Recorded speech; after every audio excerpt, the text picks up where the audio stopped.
I'm going to show you how to turn this lovely Valentine's themed book art into something a bit creepier. Perfect for anti-Valentine's Day? Because origami is essential. Be mine. Isn't that cute? Yes, it's too cute, which is why I'm going to give it a creepy vibe with Be Mine Forever. Oh, silly lights. The link to the first part of this tutorial is in the description below. And now it's time to make some alterations. Start by downloading the template for free. See the link in the description. I chose the paper ruler that suits a 300-page book. If you want to use a different word, simply print any word of your choice. Make sure it fits between the lines and glue it on. Choose how high you want the word to sit and fold the template over the top of the book.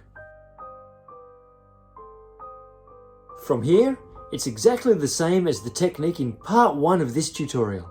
I left 3 pages blank at the start and the end. It makes a lovely border. All of these pages are already folded from part 1 anyway. Align the 4th page with the first part of the word forever, so the edge of the letter F. Mark where it touches the page, cross that page off the ruler, cut the lines and push in the flaps. Repeat until the whole word is done.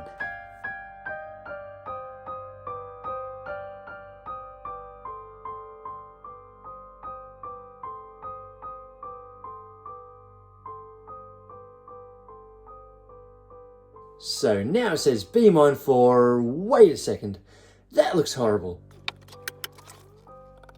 There we go, but it's still not finished. There's one more thing I'm going to do to increase the spookiness. I'm going to colour the forever section black as my heart. Ha ha ha ha, more like my heart. I just used a black connector pen texta. Colour each side of the flaps that we pushed in to make the words.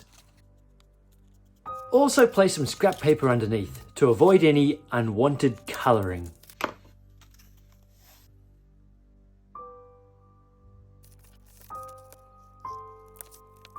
Now, how's it look?